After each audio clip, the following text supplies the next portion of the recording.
अब एक और दूसरी माघ मास पक्ष की चौथ तिल चौथ की कथा। माघ कृष्ण चतुर्थी को यह व्रत रखें और शाम को पूजा करके चंद्रमा को अर्घ्य दे करके इसी व्रत को खोले। और अधिकतर इस व्रत की कहानी में शाम को चंद्रमा जी अर्घ्य दे करके पूजा करके ही व्रत खोलते हैं।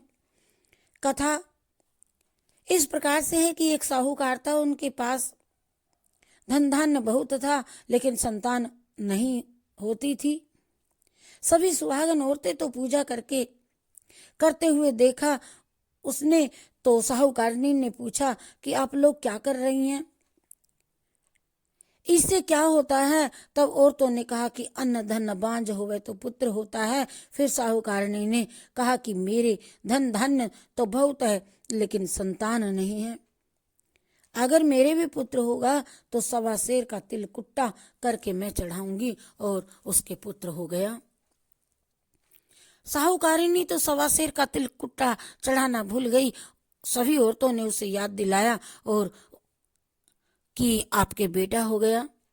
तिलकुट्टा चढ़ाने को बोला था तूने, तो चढ़ाती क्यों नहीं है। यह बोली कि मैं अपनी इसकी शादी पर चढ़ाऊंगी। फिर उसकी शादी भी हो गई तो फिर भी याद दिलाया, वह भूल गई और चौथ माता उससे नाराज हो गई।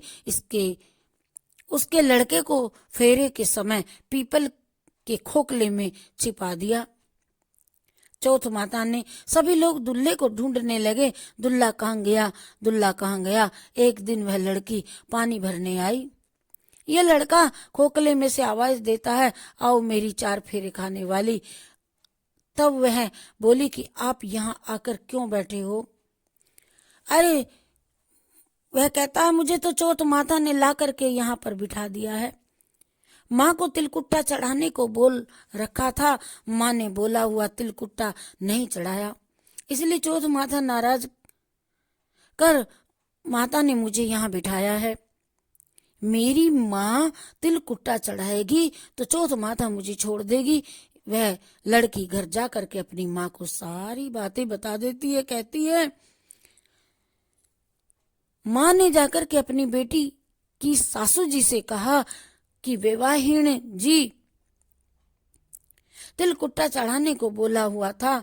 तब बेटे की माँ को याद आया और कहा हे चौथ माता मेरी भूल हो गई, अब मैं 1.25 मन का तिलकुट्टा चढ़ाऊंगी।